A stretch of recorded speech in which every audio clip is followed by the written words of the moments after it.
Mr. Beacon podcast is sponsored by Wiliot, scaling IoT with battery-free Bluetooth. Welcome to the Mr. Beacon podcast. This week we are talking to CTO, co-founder of Mobstack, Ravi Pratap. Thanks so much for joining us on the podcast. Thanks for having me, Steve. So you guys have been part of the Beacon ecosystem really from the beginning. Can you tell us and give us a very short summary of what you do, and then I want to talk to you about how you got to do what you do. Sure.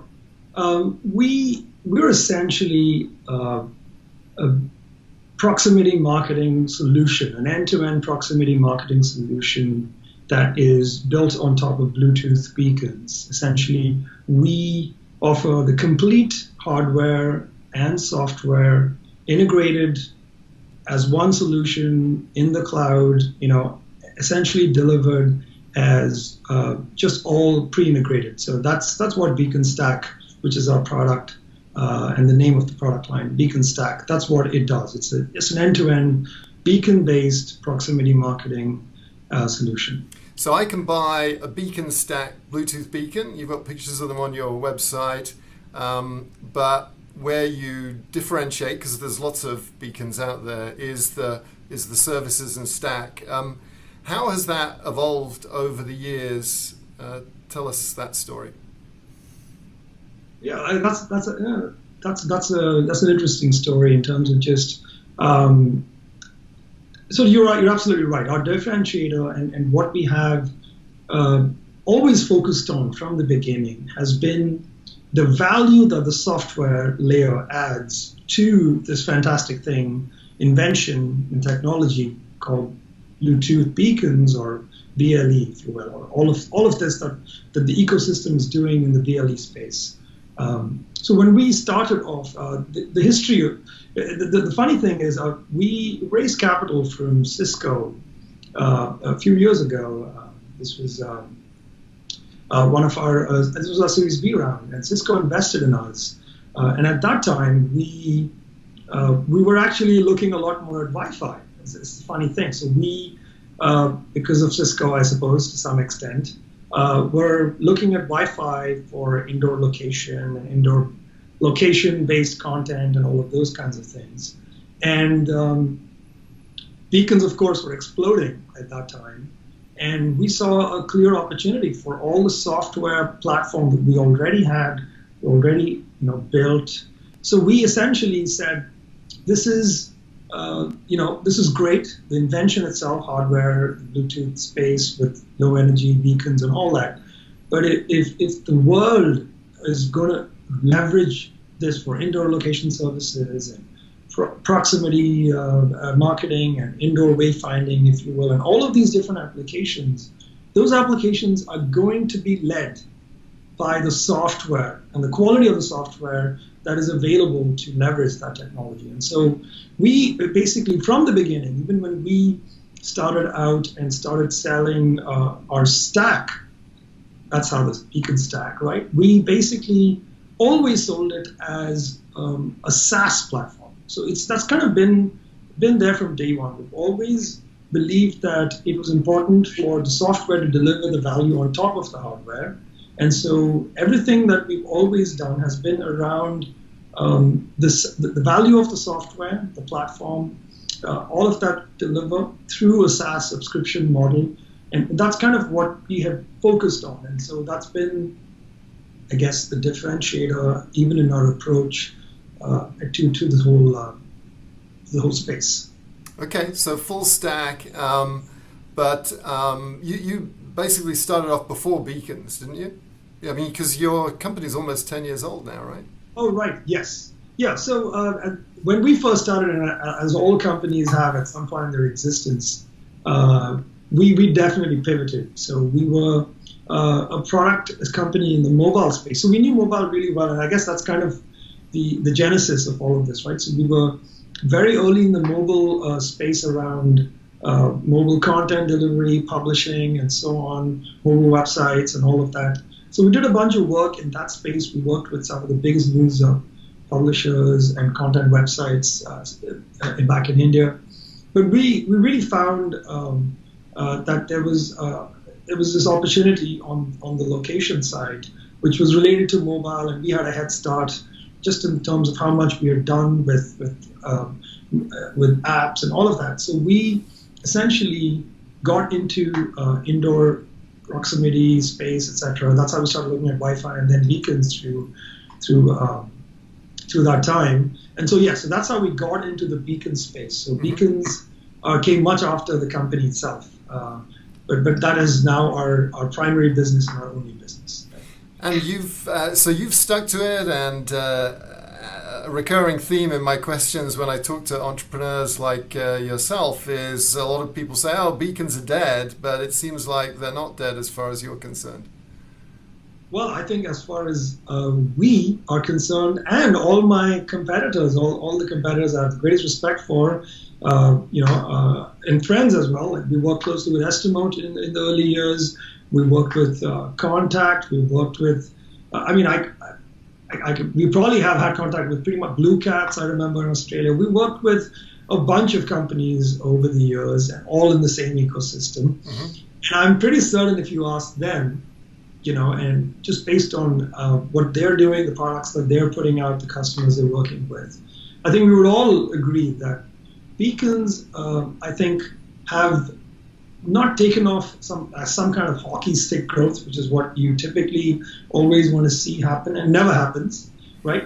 But we think that beacons have been, in fact, very steadily growing, just in terms of entering our world, right? I mean, not as rapidly as Uber has, granted, right? But I think there is no doubt that beacons have been growing steadily over the years, and even in our own business, we see it. The applications have grown, the sophistication has grown, all of that. So certainly, beacons are alive and thriving.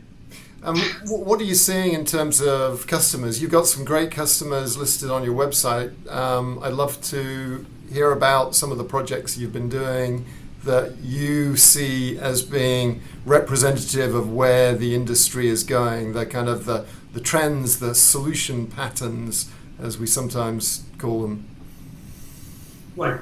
I guess the thing that we have seen a lot of as in Beacon Stack over the last few years is we've just been much more focused on the proximity side, proximity marketing applications of beacons, perhaps a little more than our competition, and that's one of the things that has helped us break out on that side, especially because just as an example, I mean, I'm sure you see Google on our website, you see the logo, Google, and yes, we have done one of the largest beacon deployments in the world, or at least one of the largest.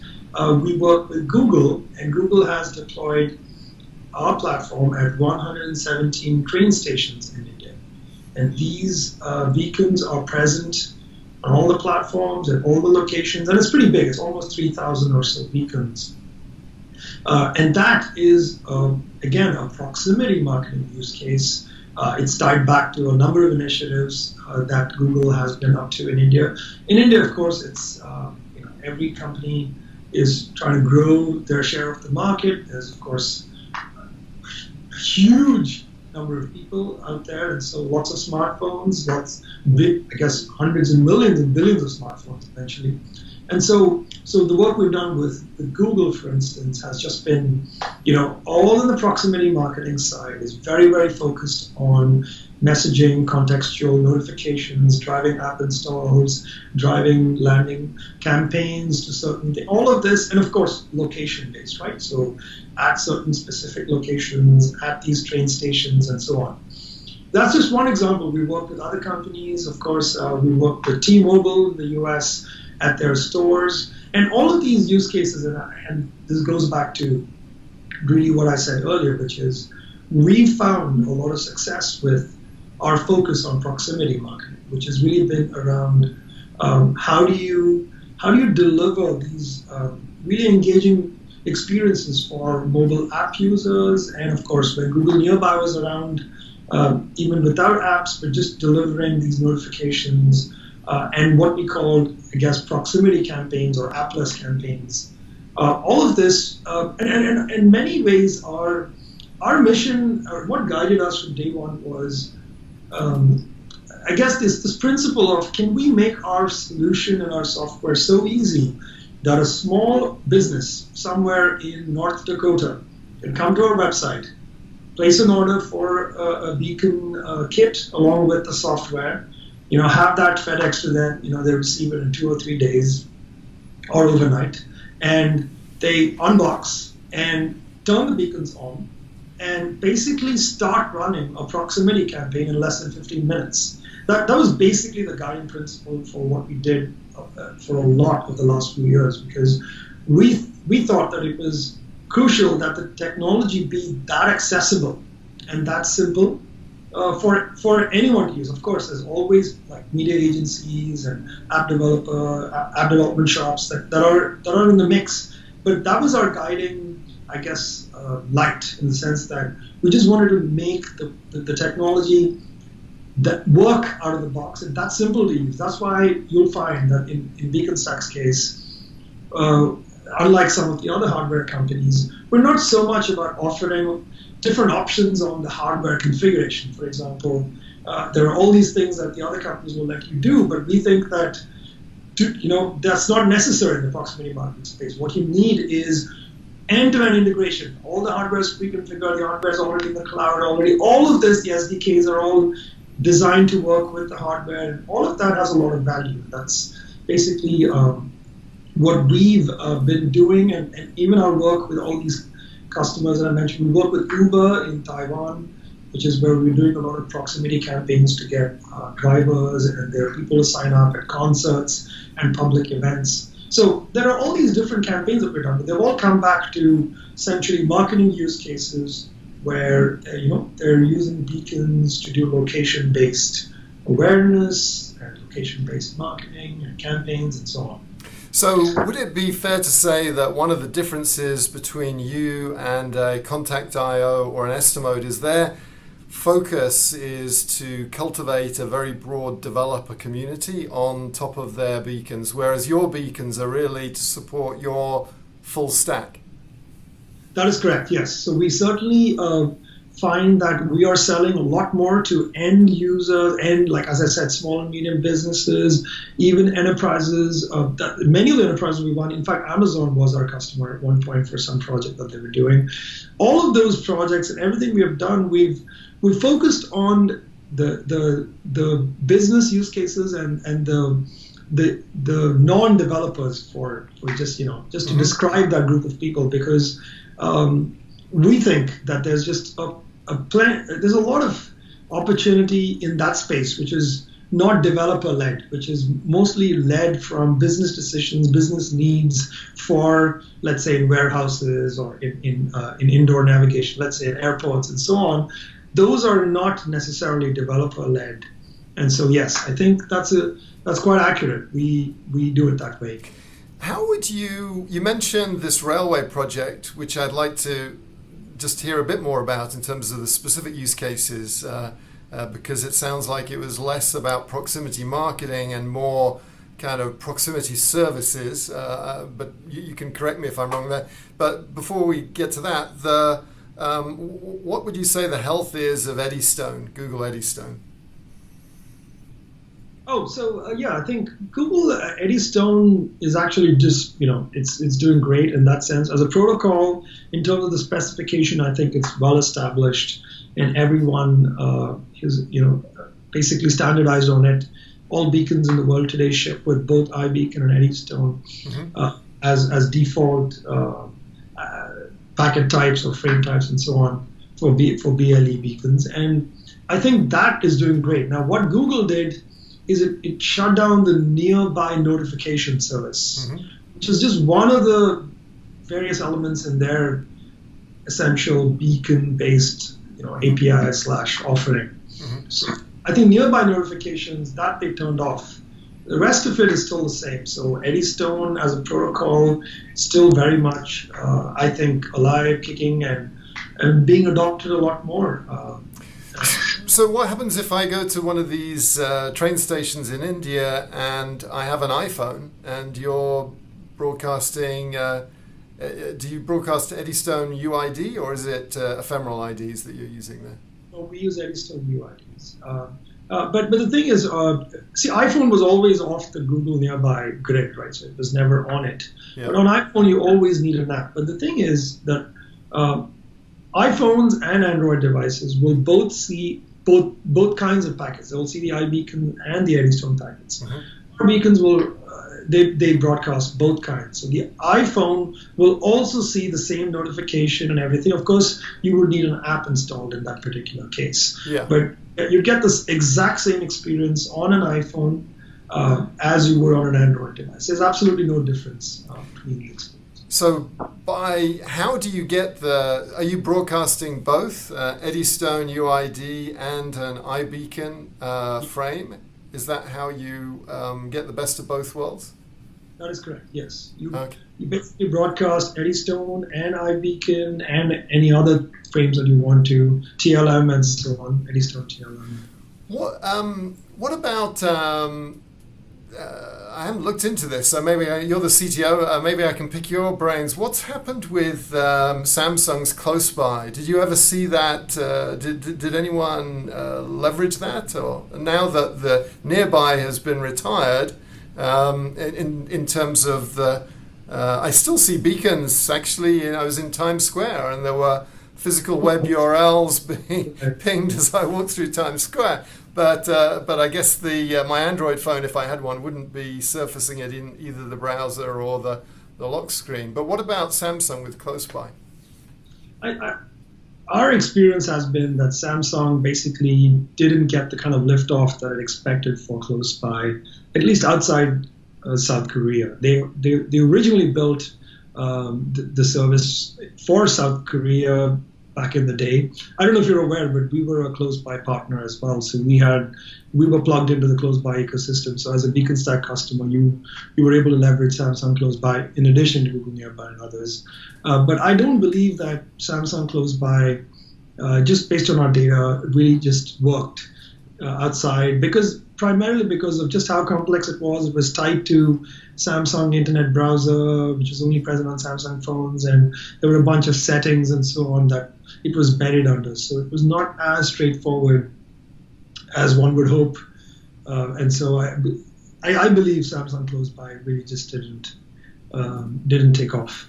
I'm very conscious for some people this is all very understandable. Other people may be thinking or even shouting, what the heck are you talking about? So just to maybe recap in terms of for the newcomer to this ecosystem. So we have different kinds of beacons that are broadcast, formats that are broadcast by beacons. There's the Apple standard, there's the Google standard. Apple came first with iBeacon, Google then followed up a couple of years later with a much more complete Eddystone portfolio. Part of it was your beacons would broadcast a URL. That's now been retired. But what we're saying is that both at the heart of the Android operating system, the heart of the Apple operating system, both operating systems still have the foundations for these beacon applications that we've been talking about. And Close By was basically, my understanding was same, your beacon broadcasts a physical web URL, it's just integrated into the Samsung browser. Was there anything else other than, so you were a Close By partner, was there anything special that you had to do on the beacon front or on the browser front to work with that? Yeah, so basically both Google, so just to add to what you just described, Steve. So yes, Eddystone, iBeacon, these are the standards, and those are all just the same. Nothing has changed there. Those are all at the hardware level. So the beacon is transmitting those packet types. What Google Nearby and Samsung Close By, what they did is they ran cloud-based services where you could register your beacon and certain notifications and certain content that you wanted delivered as a notification on their devices. I mean, on all Android devices and all Samsung devices. So yes, there was a cloud component. So there were servers that they exposed. There were APIs that you had to hit to register your beacons and do all of that. It's actually almost the same. Google has a bunch of APIs you have to work with. Excuse me. And Samsung also had a bunch of APIs that you had to hit. And so technically, the hardware essentially did the same thing. It was transmitting iBeacon and Eddystone URL, Eddystone UID. You can do all of them at the same time if you want. And in fact, that's what our beacons do. They do Eddystone URL, Eddystone UID, and iBeacon. And what you have to do additionally is you have to have all the software side of the platform working to ensure that all your beacons are registered on both platforms. You're making all the API calls correctly. You have all of those messages and the content and all of that set up. Excuse me. So to come back to your question, yes, you had to do a bunch of work on the server side to make sure your beacons were registered correctly with Google Nearby and with Samsung Close By, so that a notification could be delivered to a random Android or a random Samsung device that was in range of the beacon and with Bluetooth turned on and so on. It's interesting, Google canned the physical web Eddystone URL notifications, and the explanation was it's too spammy. And I kind of get that. Okay, no one wants to be constantly pinged with adverts that are wasting your time, but nothing. I mean, there was a registration process that you're describing that could have been used to weed out the spam, no? Exactly. So. Yeah. Well, to be honest, we worked closely with pretty much everyone who was in the space and doing this work, and of course with Google itself. We don't understand why Google had to shut it down. To be honest, Google is Google. It can do anything it wants using AI and machine learning and pretty much all of the technologies available to it. There was probably, I would say, less than a month of work that would have essentially led to a spam-free notification environment for everyone, much superior user experience. All of the things that Google didn't want on the network would have been weeded out. I just didn't think that they wanted to do it. They absolutely can do it if they want to. Interesting. So let's go back to these railway stations in India. What's the user experience that you get from your application there? The user experience there is so this project was a while ago, and at that time the primary goal really was raising awareness of the Wi-Fi services at these locations. So there are about 400 train stations in India now which have Wi-Fi, are all Wi-Fi enabled, and Google, along with an entity called RailTel, which is the government entity, they run the Wi-Fi service at all these locations. So the user experience at these locations were basically leveraging Google Eddystone, that protocol, and Google Nearby, delivering notifications that were contextual to the Wi-Fi. So they would encourage people to get onto the Wi-Fi, connect to the Wi-Fi, give them instructions on how to connect to the Wi-Fi. India being a country with 18 official languages, so there was a need to offer instructions in all those different languages, and of course that's possible through the APIs that they have available on the beacon platforms. And so we leveraged all of that to essentially run campaigns which could be modified in real time.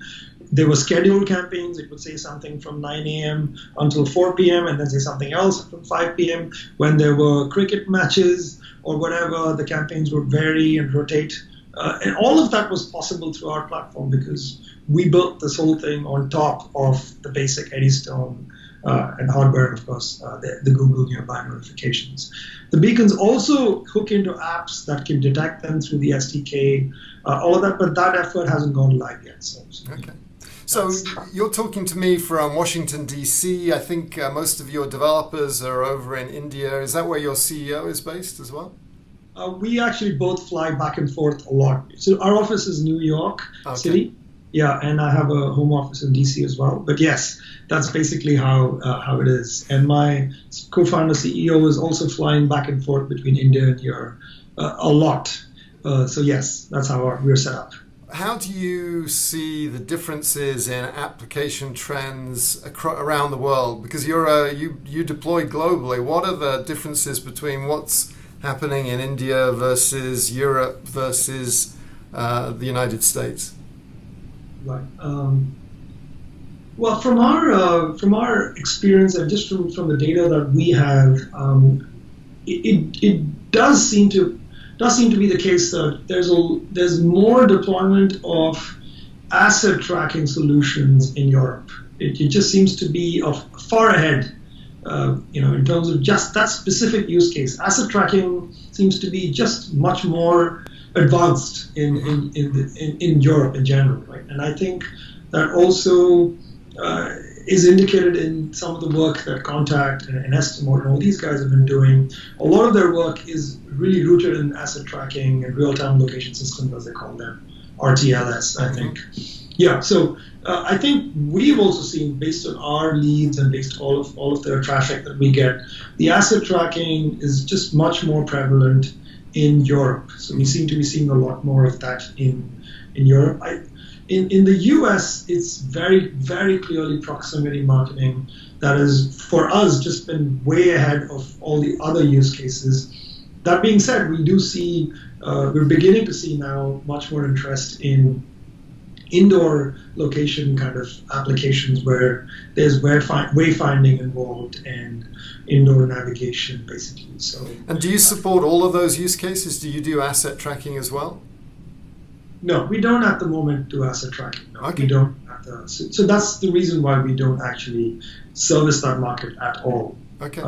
And in fact, many times we'll tell people on our website, why don't you go check Contact or Estimote out, because of their offering being closer to what they may need. Sure. But we have found that in the US, proximity marketing is just so far ahead in terms of application. Second would be indoor wayfinding and navigation applications. There have been some good examples of beacons deployed, which leverage essentially, they leverage beacons for wayfinding. And in that proximity marketing, is it brands or retailers that are driving it the hardest?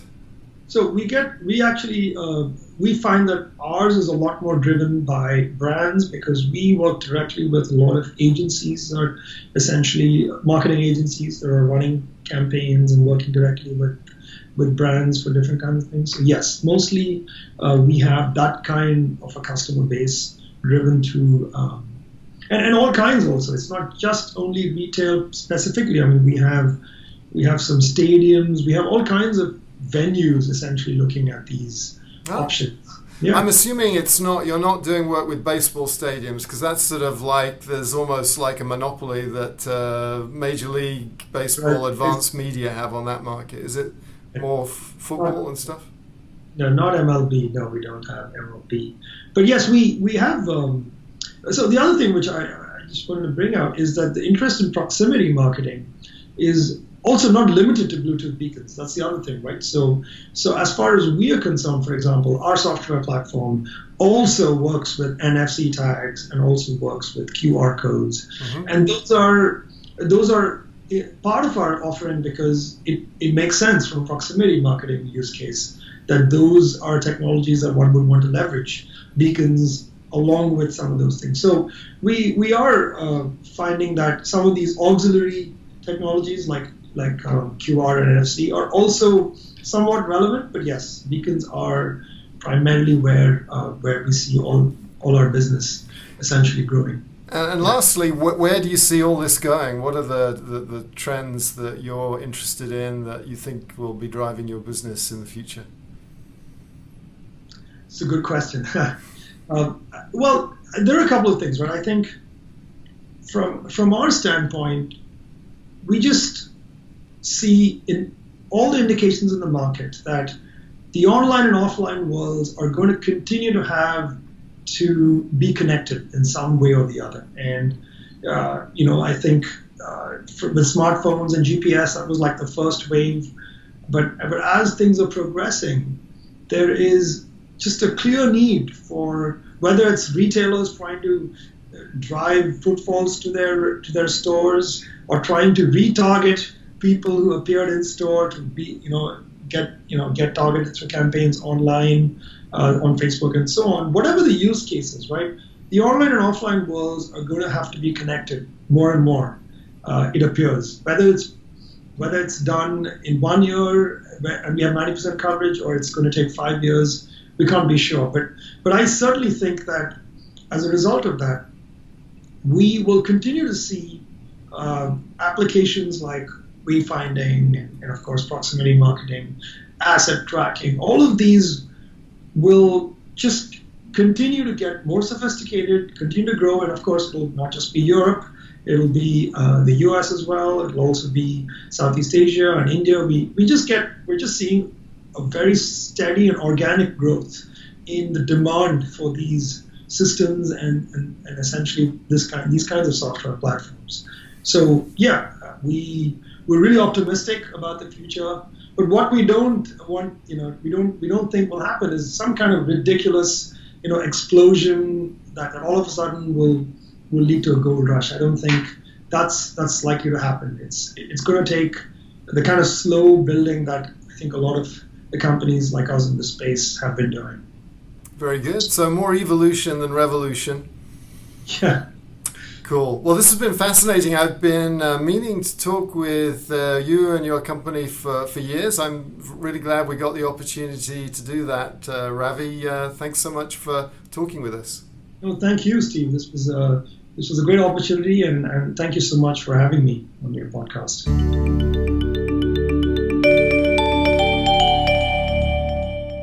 Specifically, you have to come up with 3 songs that you would take on a trip to Mars. And I just wondered if there are 3 songs that you have in mind that you would... I do. I prepared, yes. Okay, wonderful. What are they? So actually, I was thinking when I started thinking about the question, it was actually in terms of artists, right? Because I believe it's unfair on the world of music to pick 3 songs. But I basically thought about it in terms of artists in my own life as a young kid, and then college and much later. And so I would say the 3 artists that immediately came to my mind and just jumped at me. One is, of course, I'm Indian, and A.R. Rahman, in my view, is one of the greatest artists alive, ever has been, for Indian music and world music in general. So A.R. Rahman is absolutely number 1. Mm-hmm. He's actually an Oscar-winning artist. I don't know if you've heard his name before. So A.R. Rahman would be the first one that came to mind. But there must be a song of his that is of note that you would want to listen to as part of his repertoire. Okay, yeah. Well, there are so many good songs, so many good artists, albums. I would say the song that came to mind is really the song called Dil Se, which in Hindi means from the heart. And it's an early song of his, which he did long ago. I think it was 96 or something, or thereabouts, maybe a little later. No, maybe I'm getting the year wrong, but it doesn't matter. Yeah. It's just such a beautiful song from that time, that age. Also, it's got to do with nostalgia, I think, for me. So in terms of where I was in my life and listening to that song. Anyway, so A.R. Rahman, absolutely. Every single song of his. No cloud storage, nothing. Put it on a bunch of CDs and take it with you to Mars. Right. The second artist, or band, I should say, is definitely Led Zeppelin. Yeah, I'm a huge, fan of Led Zeppelin. When I was in college, I was a vocalist in a band, and so, yeah. Really? So, very cool. So you would sing Led Zepp songs? Well, I tried to, let me put it that way. I sang a lot of other songs as well, but we just worshipped Led Zeppelin. And of course, we, I would say, did our own renditions of those classics. Right. But my favorite, of course, I think at this point, pretty much anyone who's ever heard of Led Zeppelin knows the song, so Stairway to Heaven, of course. Although I was disappointed to read about this lawsuit that's going on about it. So. Yeah. I don't know what's going on with that, but so Led Zeppelin, certainly they have a number of brilliant songs. No Quarter, Communication Breakdown, Immigrant Song, all of those are absolutely fantastic.